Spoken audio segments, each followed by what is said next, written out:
वर्तिका study centre में आपका स्वागत है।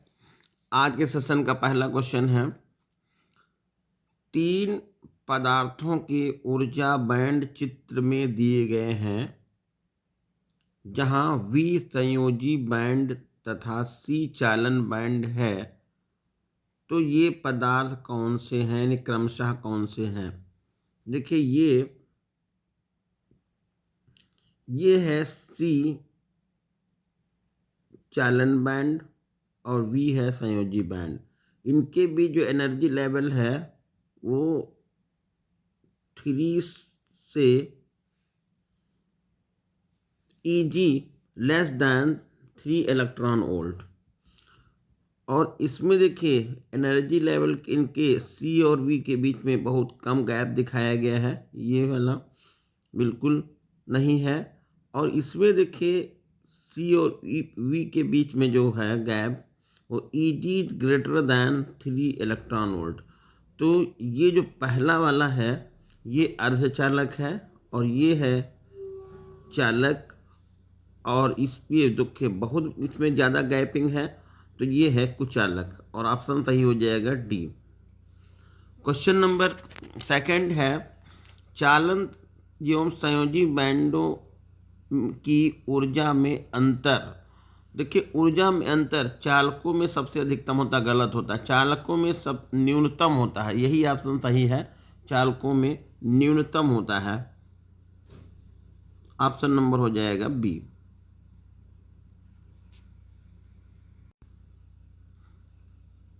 क्वेश्चन नंबर थर्ड है, अर्धचालकों की चालकता ताप बढ़ाने पर बढ़ती है। ये ध्यान रखना है, चालकता और प्रतिरोध उल्टा होता है। यदि प्रतिरोध यहाँ पर बढ़ेगा तो चालकता घटेगी, प्रतिरोध कम होगा तो चालकता कम होगी। तो अर्धचालक का ताप बढ़ाने पर प्रतिरोध घटता है, यानी उसकी चालकता बढ़ती है, और ऑप्शन नंबर हो जाएगा सी। क्वेश्चन नंबर फोर्थ है, अर्धचालक में वैद्युत चालन होता है। ये कोटरों तथा इलेक्ट्रॉनों से। अर्धचालक में वैद्युत जो चालन होता है ऑप्शन नंबर सी के साथ होगा, कोटरों तथा इलेक्ट्रॉनों से। क्वेश्चन नंबर 5 है, निम्न में से कौन सा कथन सत्य नहीं है। देखिए यहाँ पर ये अर्धचालक का प्रतिरोध ताप बढ़ाने पर कम होता है, ये सही है। वैद्युत क्षेत्र में कोटर इलेक्ट्रॉनों के गति के विपरीत दिशा में गति करते हैं, गलत है। धातु का प्रतिरोध तापमान बढ़ाने पर घटता है या कम होता है, तो ये गलत है, क्योंकि धातु का तापमान बढ़ाने पर प्रतिरोध अधिक होता है। फार्मूला आपको पढ़ाया गया है, RT=R01 + अल्फा टी, यानी ताप बढ़ाने पर प्रतिरोध बढ़ता है। ऑप्शन सही हो जाएगा सी। क्वेश्चन नंबर 6 है, शुद्ध जर्मेनियम में 3 संयोजी अपद्रव्य मिलाने पर चालन होता है। देखिए शुद्ध जर्मेनियम में 3 संयोजकता वाला इलेक्ट्रॉन अपद्रव्य मिलाएंगे तो उसमें कोटर बनेंगे, और वैद्युत चालन किसके द्वारा होगा, कोटरों के द्वारा, और ऑप्शन सही हो जाएगा बी। परम शून्य ताप पर शुद्ध जर्मेनियम का क्रिस्टल पूर्ण अचालक की भांति व्यवहार करता है, और ऑप्शन सही हो जाएगा ये बी। क्वेश्चन नंबर 8 है, एन टाइप अर्धचालक बनाने के लिए शुद्ध सिलिकॉन में जो अपद्रव्य मिलाया जाता है वो है, ये ऑप्शन नंबर 8 में एंटीमनी, ये डी हो जाएगा। अगला क्वेश्चन है, शुद्ध जर्मेनियम में पी टाइप अर्धचालक बनाने में इससे किसको मिलाया जाता है। तो यहाँ पर ऑप्शन नंबर 9 नंबर क्वेश्चन में हो जाएगा, एल्युमिनियम को मिलाया जाता है, क्योंकि एल्युमिनियम की संयोजकता जो है 3 होती है। पी टाइप अर्धचालक बनता है। क्वेश्चन नंबर 10 में है, जब एक जर्मेनियम क्रिस्टल में 3 संयोजकता वाला अपद्रव्य मिलाते हैं, यानी 3 संयोजी अपद्रव्य मिलाते हैं, तो ये ऑप्शन नंबर होगा ए सही। क्वेश्चन नंबर 11 है, किसी जर्मेनियम क्रिस्टल को पी टाइप अर्धचालक की भांति में परिवर्तित करने पर अपद्रव्य की संयोजकता होती है, अपद्रव्य की संयोजकता होती है 3, और ऑप्शन सही हो जाएगा आपका ये डी। क्वेश्चन नंबर 12 है, ये इम्पॉर्टेंट क्वेश्चन है, थोड़ा कन्फ्यूजन वाला है। एक पी टाइप अर्धचालक होता है तो पी टाइप अर्धचालक उदासीन होता है, और ऑप्शन हो जाएगा सी सही। क्वेश्चन नंबर 13 है, एन टाइप अर्धचालक में विद्युत चालन होता है, तो एन टाइप अर्धचालक में विद्युत चालन कोटरों के द्वारा होता है, और ऑप्शन सही हो जाएगा ए।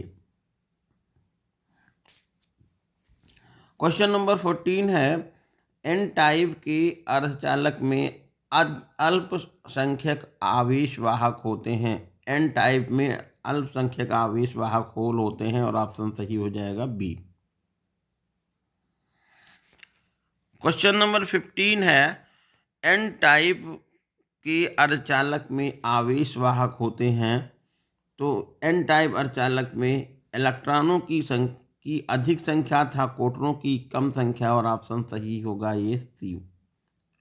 क्वेश्चन नंबर 16 है, पी टाइप के अर्धचालक में आवेश वाहक होते हैं, तो पी टाइप में प्रोटॉनों की संख्या क्या होगी, अधिक होगी, और इलेक्ट्रॉनों की संख्या कम होगी, और ऑप्शन सही हो जाएगा आपका डी।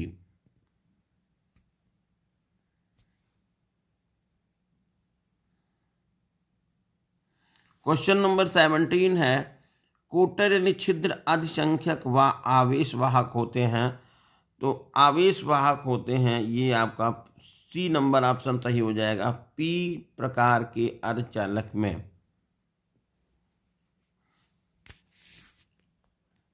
क्वेश्चन नंबर 18 है, एन टाइप अर्धचालक विद्युत का, ये भी उदासीन होता है, ये भी थोड़ा कन्फ्यूजन वाला क्वेश्चन है, ये है उदासीन, ऑप्शन नंबर होगा बी।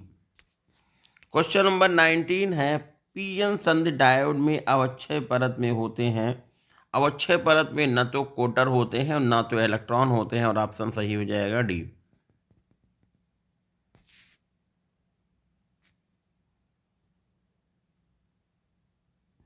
क्वेश्चन नंबर 20 है, पीएन संधि डायोड में उत्क्रम संतृप्त धारा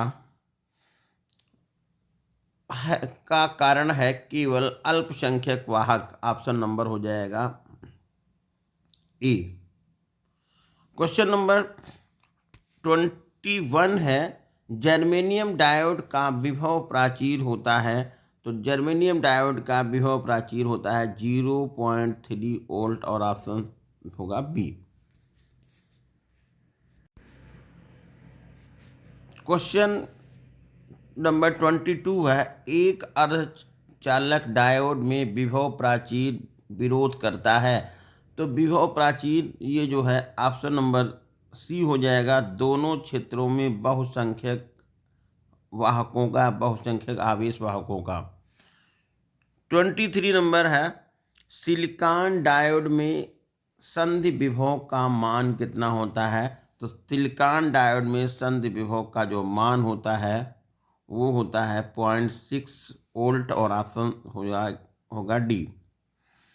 क्वेश्चन नंबर 24 है, एक अर्धचालक डायोड के पी क्षेत्र को या पी सिरे को भू संपर्कित किया गया है तथा एन सिरे पर -2 वोल्ट का विभव लगाया गया है। डायोड में जो चालन होगा, चालन नहीं होगा, आंशिक चालन हो जाएगा और भंजक हो जाएगा। देखिए यहाँ पर ये बताया गया है, डायोड का पी क्षेत्र को ये रख दिया गया है, बैटरी से कनेक्ट कर दिया गया डायोड का ये पी क्षेत्र, ये इस तरह से डायोड का ये बना लिया है, ये डायोड बना लिया, और डायोड का पी सीधा ये इसको अर्थ किया गया है। और इसको माइनस का 2 वोल्ट लगाया गया, तो इसके अकॉर्डिंग ये प्लस हो गया, तो प्लस है। और जैसा कि आपको मालूम है डायोड का पी क्षेत्र प्लस से जुड़ा होता है और एन माइनस से जुड़ा होता है, तभी वो अग्रभ्नित होता है, धारा का प्रवाह होता है। यानी कि ये ऑप्शन सही हो जाएगा फर्स्ट। क्वेश्चन नंबर 25 है, ए और बी के बीच में तुल्य प्रतिरोध का मान बताइए। तो ए और बी के बीच में देखिए तुल्य प्रतिरोध निकालना है। यहाँ पर जो 2 डायोड लगाए हैं, ये दोनों डायोड उत्क्रम स्थिति में लगे हुए हैं, क्योंकि ये देखिए बैटरी के नेगेटिव से जुड़ा है और ये बैटरी के प्लस सिरे से जुड़ा हुआ है। तो ये उत्क्रम अभिनत में है और ये भी उत्क्रम अभिनत में है, मतलब इसमें कोई धारा का प्रवाह नहीं होगा। तो ये चाहे परिपथ में लगे हों चाहे ना लगे हों, इनका कोई रोल यहाँ पर नहीं है। तो ये तीनों प्रतिरोध काम करेंगे, 4 और 9 मिलके 4 और 5 मिलके 9 हो जाएगा, 9 और 4 मिलके 13 हो जाएगा, क्योंकि तीनों प्रतिरोध श्रेणी क्रम में लगे हुए हैं। और इस तरह से ऑप्शन सही हो, यानी कि ये सही हो जाएगा बी, क्योंकि ये तीनों प्रतिरोध श्रेणी क्रम में लगे हुए हैं। क्वेश्चन नंबर 26 है, ट्रांजिस्टर की रचना में प्रयुक्त सर्वाधिक सामान्य पदार्थ है। तो ये सिलिकॉन है और ये हो जाएगा ऑप्शन बी। क्वेश्चन नंबर 27 है, एक ट्रांजिस्टर में उभयनिष्ठ प्रवर्धक के लिए शक्ति एपी तथा वोल्टेज प्रवर्धन एवी का हो तो धारा प्रवर्धन कितना हो जाएगा। तो ये धारा प्रवर्धन हो जाएगा आपका option number B, AP upon V, क्योंकि फार्मूला बनता है P = V/I। इसी से देख लीजिए, ये P हो जाएगा वोल्टेज प्रवर्धन, नहीं शक्ति प्रवर्धन, और ये हो जाएगा वोल्टेज प्रवर्धन। क्वेश्चन नंबर 28 है, एक NPN ट्रांजिस्टर में संग्राहक धारा 10 मिली एम्पियर है। यदि इलेक्ट्रॉनों में से 90% इलेक्ट्रॉन संग्राहक में पहुंचते हैं तो धारा आपको बतानी है। तो देखिए 90% जो है इलेक्ट्रॉन कहाँ पहुंचते हैं, संग्राहक में पहुंचते हैं। तो यहाँ पर उत्सर्जक धारा 9 गलत हो गई, उत्सर्जक धारा 10 ये भी गलत हो गई। आधार धारा 1 मिली एम्पियर ये सही होगी, क्योंकि 100 में से 90% तो जाते हैं कहाँ पर, संग्राहक में। तो केवल 10% ही तो आधार में इनका संयोजन होगा, तो 10 मिली एम्पियर का 10% केवल एक हो जाएगा और ऑप्शन सही हो जाएगा आपका ये सी। क्वेश्चन नंबर 29 है, एक NPN ट्रांजिस्टर में संग्राहक धारा 24 मिली एम्पियर है। यह संग्राहक की ओर 80% इलेक्ट्रॉन पहुंचते हैं तो आधार धारा बताइए।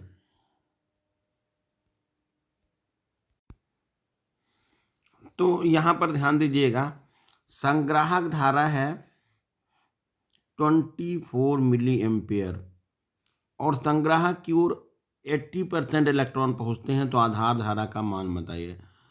तो देखिए यहाँ पर सबसे पहले उत्सर्जक धारा आप टोटल पता कर लीजिए कि कुल की धारा कितनी है। फार्मूला होता है IE = IB + IC।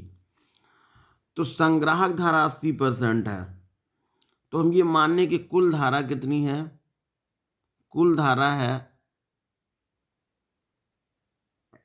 यहाँ पर I।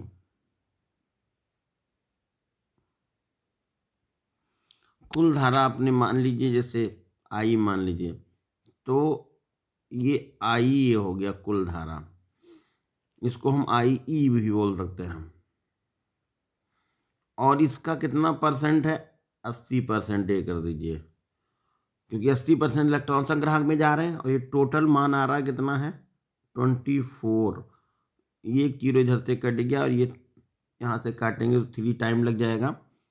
तो जो कुल धारा आ जाएगी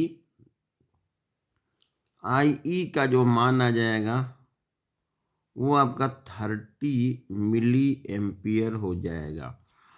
अब 30 मिली एम्पियर ये हो गया, कुल धारा 30 मिली एम्पियर, और इसमें से देखिए 24 मिली एम्पियर तो आधार इसमें जा रही संग्राहक में, तो चाहे आप यहाँ पर ऐसा कर दीजिएगा 30 में से 24 लेस कर दीजिए, तो 6 मिली एम्पियर जो करंट फ्लो होगा वो आधार में होगा, और आधार धारा हो जाएगी आपकी 6 मिली एम्पियर, और ऑप्शन सही हो जाएगा सी।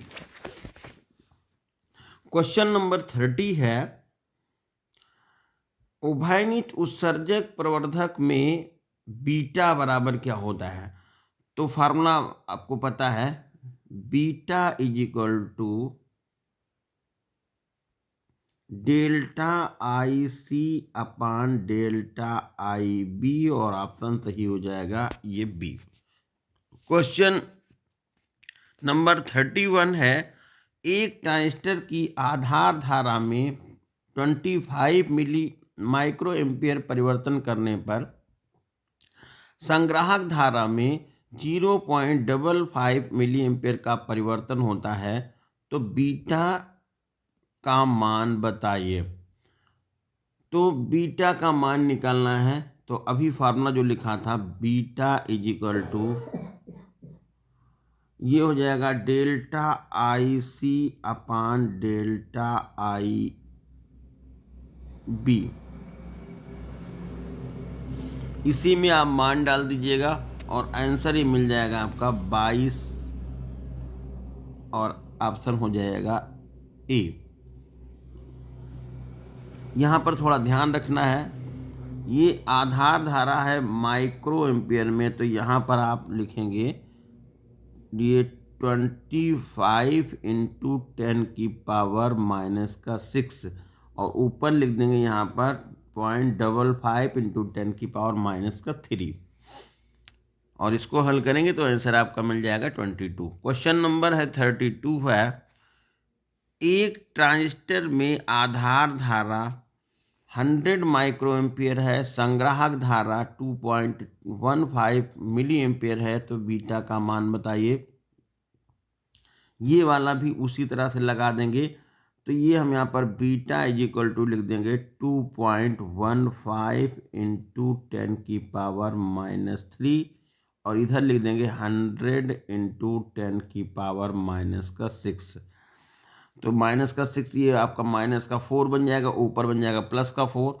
तो ये आप जो हल कर लेंगे और आंसर जो मिल जाएगा वो ये हो जाएगा ये 7.6।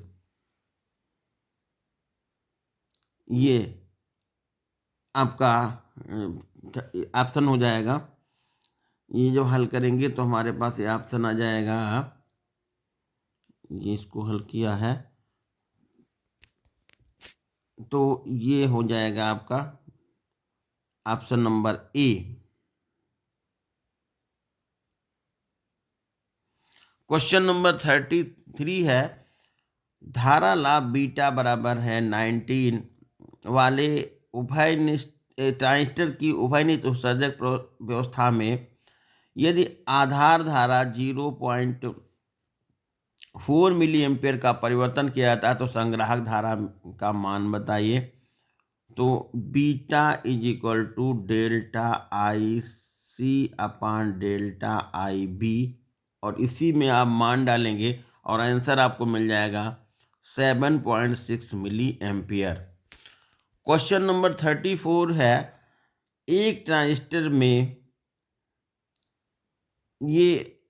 एक ट्रांजिस्टर में उत्सर्जक में के अपद्रव्य का सांद्रण न्यूनतम होता है, संग्राहक में अपद्रव्य का मान का सांद्रण न्यूनतम होता है, और आधार के अपद्रव्य का सांद्रण न्यूनतम होता है। देखिए ये वाला ऑप्शन नंबर सी सही है। क्वेश्चन नंबर 35 जो लास्ट क्वेश्चन है, NPN ट्रांजिस्टर PNP ट्रांजिस्टर की तुलना में अधिक श्रेष्ठ होते हैं, इसका कारण क्या है? क्योंकि इनमें बहुसंख्यक आवेशवाहक इलेक्ट्रॉन होते हैं। NPN में आवेशवाहक इलेक्ट्रॉन होते हैं और इनकी क्रियाशीलता अधिक होती है, ये इसलिए जो है अच्छे होते हैं। ये था आज का सेशन। धन्यवाद।